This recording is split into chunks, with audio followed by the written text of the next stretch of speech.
네. 안- 네, 안녕하세요. 모터래프 신승영입니다. 카드라는 모터래프 편집 방향과 다른 저의 개인적인 의견이 담긴 방송임을 먼저 알려드리면서 라이브든 클립이든 함께 해주시는 모든 분들께 감사 인사드립니다. 구독과 좋아요도 부탁드릴게요.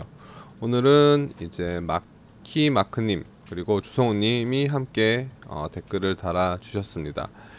마키마크님이 금요일 출장 물어보셨는데, 금요일 날 행사가 취소됐었어요. 지난주에 그 목요일 비가 많이 와서, 행사가 목요일이었나요? 수요일이었나요? 비가 많이 와서 원래 계획은 덤프를 가지고 오프로드를 달리는 뭐 그런 행사였는데 취소가 돼서 굉장히 좀 기대를 많이 했던 행사였음에도 불구하고 일단 취소가 됐습니다. 다음에 뭐 기회가 되면 행사를 또 한다고는 하는데 언제가 될지는 미정이고요. 지금 사회적 거리두기 2단계가 확정이 됐기 때문에 앞으로 행사들이 어떻게 될지는 전혀 뭐 예측이 안 되고 있어요. 또 날씨도 이제 11월 12월 이렇게 되면 영하로 떨어지기 때문에 웬만한 시승 행사는 좀 늦춰지지 않을까. 특별한 일반적인 시승 행사는 뭐 겨울에도 진행을 할 수 있기는 하지만 사실 겨울에 제조사들이 시승 행사를 잘 안 하려고 해요. 신차 출시는 하더라도. 그러니까 추워서 그런 것도 있겠지만 이 노면 자체가 좀 온도가 낮잖아요. 그러다 보니까 타이어에 대한 접지력이 떨어져요.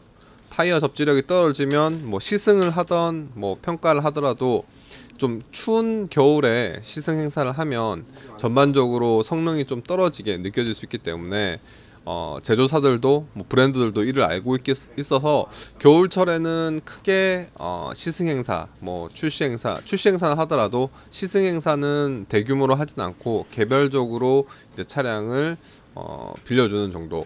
왜냐하면 아무래도 노면 상태가 좀 아무래도 좋지는 않기 때문에 그거에 대한 영향이 좀 있다라고 생각하시면 될 것 같아요. 오늘 주제는 요 기사입니다. 결함 논란, 현대차 전기버스 일렉시티에 대해서 간단히 언제 썼지?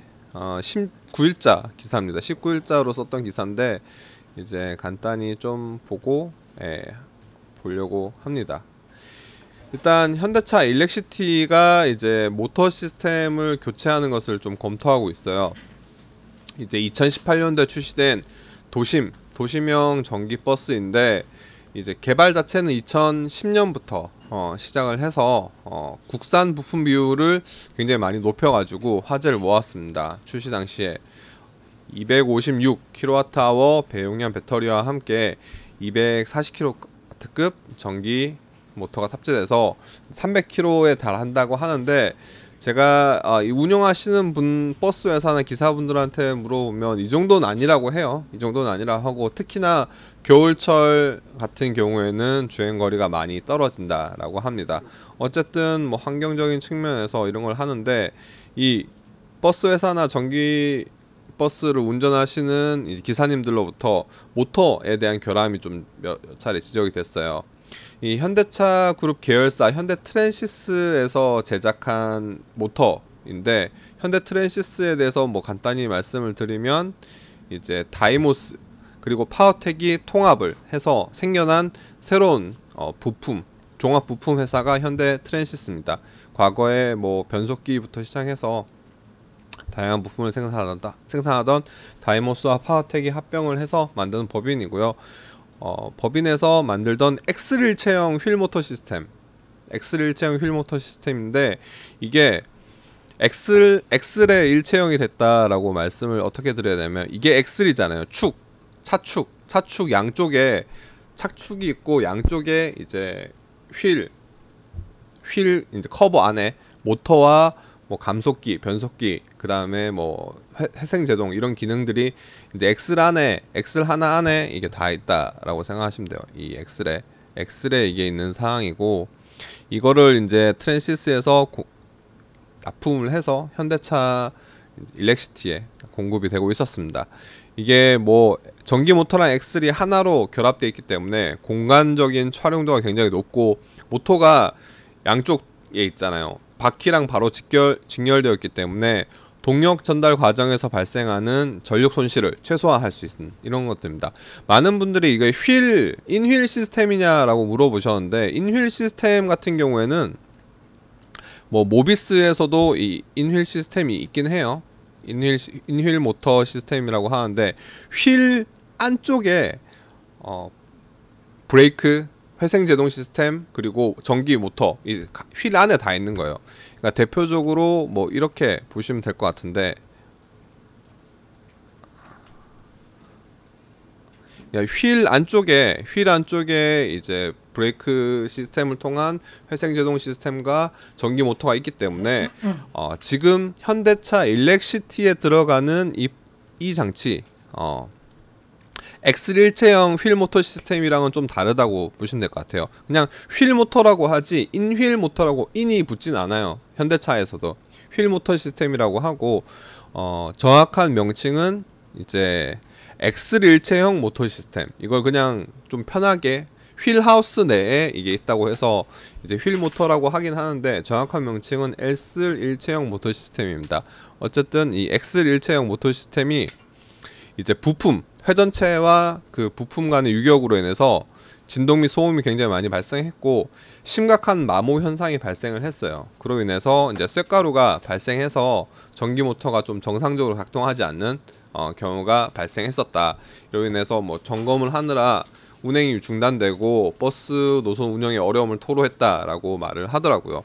사실 좀 아직 완전히 성숙된 기술이 아니기 때문에 기대를 많이, 전기버스, 뭐 전기차 같은 경우에는 정비나 이런 것들이 굉장히 좀 편하다라고 들었는데, 그에 반해서 이런 문제가 발생을 했고, 사실 이 기존에 정비를 하시던 버스 회사 내에서 이 차량 정비를 하시던 분들이 전기버스는 잘 만져보신 경험이 없다 보니까 굉장히 좀 어려움을 겪었다.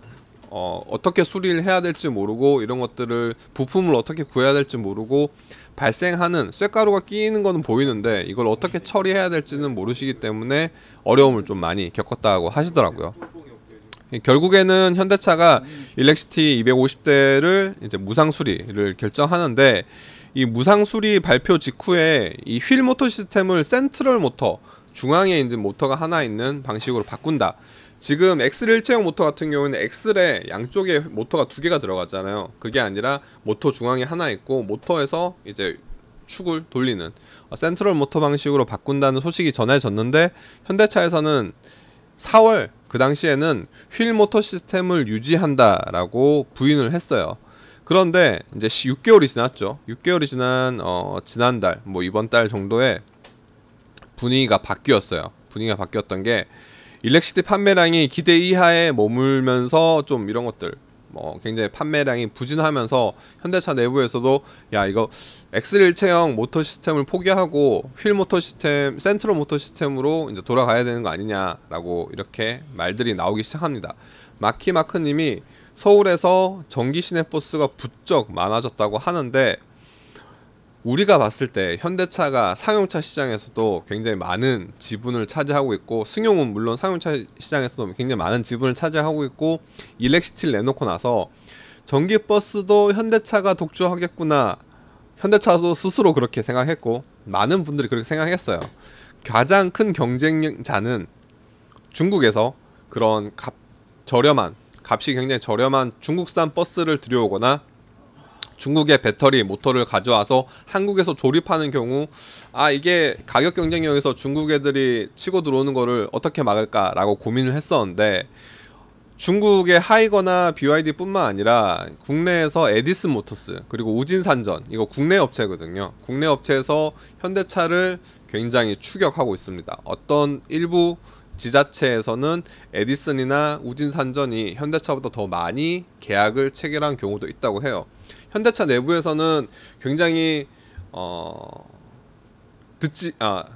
듣보라고 하기엔 좀 그렇고, 경쟁자로 생각하지 않던 업체들이 이제 자신들을 추격하고, 판매가 굉장히 좀 떨어지다 보니까 압도적인 판매 실적을 기대했는데 전기버스 입찰에서 밀려나다 보니까 내부에서 굉장히 좀 당황스러워하는.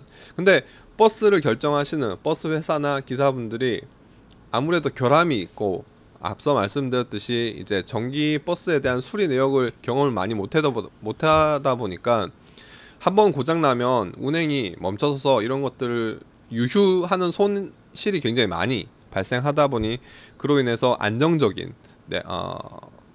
그나마 결함이라든가 이런 불안정한 요소가 좀 떨어지는 업체들을 선정했어요, 현대차에서. 그러다 보니까 6개월 사이에 이제 센트럴 모터를 쓴다. 센트럴 모터 중에서도 ZF, 독일 ZF사의 센트럴 모터가 유력하다라고 하는데, 왜 ZF 센트럴 모터 이야기가 나왔냐면, ZF 센트럴 모터 같은 경우에는 일렉시티 수소 버전, 수소연료 전지 버전, 수소연료 전지 버전에 이 센트럴 모터가 들어가요, 이미. 그러니까 전기 버스에서는, 이제 전기 모드에서는 현대차의 계열사인 트랜시스의 휠 엑스릴 체형 구동 모터 시스템을 쓰고 있는데, 수소연료 전지 버스로 넘어가면 이제 그 방식을 포기하고 ZF의 센트럴 모터를 쓰고 있거든요. 이게 똑같은 일렉시티 모습이긴 한데 내부에서는 이제 수소를 쓸 경우 센트럴 모터를 쓰고 있기 때문에, 일렉시티의 센트럴 모터, ZF 센트럴 모터를 쓰는 것 자체는 쉬워요.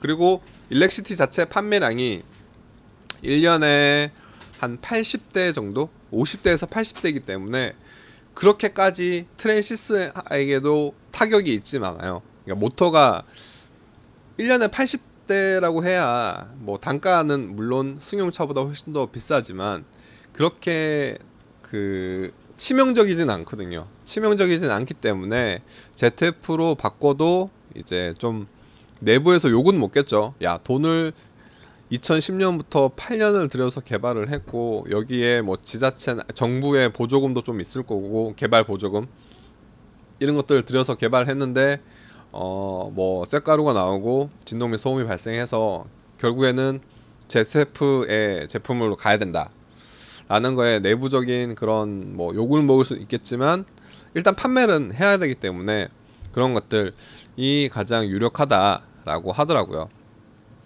일렉시티 퓨어셀, 뭐 PCEV라고 하긴 하는데 수소연료 전지 버스입니다. 수소연료 전지 버스에서는 이미 ZF 제품을 쓰고 있고, 그에 대해서 현대차의 공식적인 입장은 아직 어느 것도 확정된 것은 없다.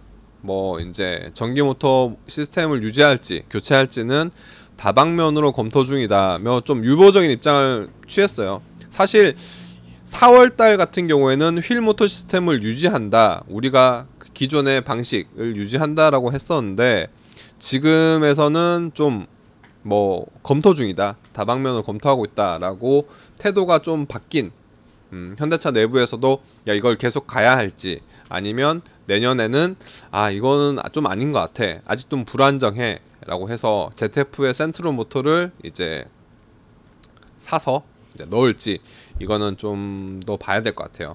아마 버스를 파시는 입장, 그러니까 현대차 사용차에서 버스를 팔아야 하는 입장에서는 ZF 센트럴 모터를 쓰고 싶겠죠. 그런데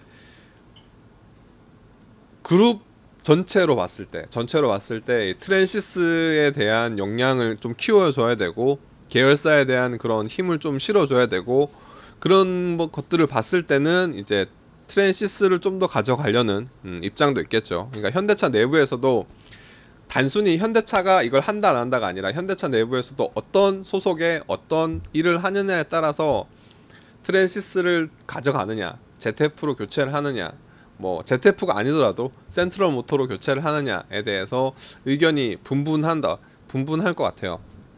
더욱이 코로나19 이후로 아마 이런 논의나 이런 움직임들이 좀 느려진 회사 내부에서도 아마 재택근무가 많아지고 논의를 하더라도 좀 늦춰지는 경향이 있기 때문에 지금 상황에서는 뭐 바뀐다 안 바뀐다라고 확정을 짓긴 어렵고, 말 그대로 검토 중이다, 아직 확정된 것은 없지만 지금 앞서 말씀드린 엑스릴 체형 모터가 결함이 발생하였고 무상 수리는 했지만 이게 정확하게 수리가 되는지 안 되는지, 이거 결함이 소문이 한번 퍼지다 보니까 버스 기사분들, 버스 회사에서 이를 제품을 선택을 안 하고 그냥 굉장히 좀 경쟁자로 보지 않았던 업체들이 추격을, 현대차 상용을 추격하고 있기 때문에 위기를 느끼진 않았을까, 그런 것들이 포함된 기사라고 생각하시면 될 것 같아요. 아마 저 같았으면 바꿨겠지만 제가 아니라 그룹사 전체를 보는 이제 입장에서는 좀 의견이 다를 수 있겠죠. 그런 것들 의견이 있습니다. 그것 외에 오늘 제가 좀 전해드리려는 소식 중에 하나는, 저희가 홍익대학교, 저희 회사도 이제 마포구에 위치하고 있지만 저희 회사에서 좀 가까워요. 홍대에서 산업디자인과 이제 졸업 전시회를 하는데, 매년 이 산업디자인과 졸업 전시회를 하는데, 올해 같은 경우에는 코로나로 인해서 코로나19로 인해서 이런 것들을 이제 실제로 전시회를 하진 않는다고 해요. 온라인으로 전시를 하는데, 이와 관련해서 저희는 이제 운송 디자인, 뭐 산업 디자인 내에서 보면 다양한 제품이 있는데 운송 디자인 부분만 골라서 저희가 이렇게 기사를 소개하고 있습니다. 2주에 걸쳐서 내용들을 소개할 예정인데, 관심 있으신 분들은 저희 홈페이지에서 보시고 검색을 하셔가지고 홍대 산업디자인학과 온라인 전시회도 방문을 하셔서 감상을 해보시면 좋을 것 같아요. 이분들 중에 어떤 분이 또 미래에 뭐 국내 혹은 해외에서 유명한 디자이너가 탄생할지 모르니까 관심을 가지고 봐주시면 좋을 것 같습니다. 오늘은 여기까지. 이번 주에 뭐 이것저것 기사들이 있는데, 그것들은 그때그때 기사들을 통해서 알려드릴 수 있도록 하겠습니다. 최근에 연말이다 보니까 뭐 기사에 대해서 이제 연휴를 앞두고 연말 기사들을 이제 준비를 해야 될 것 같은데, 어떤 것들을 할지 좀 보시면 좋을 것 같아요. 네, 오늘은 여기까지 하고, 오늘 댓글 달아주신 분들, 그리고 함께 해주신 분들 모두 감사드립니다. 월요일 점심 식사 맛있게 하시고 오늘도 좋은 하루 보내도록 하십시오. 저는 지금까지 모토래프 신승이었습니다. 감사합니다.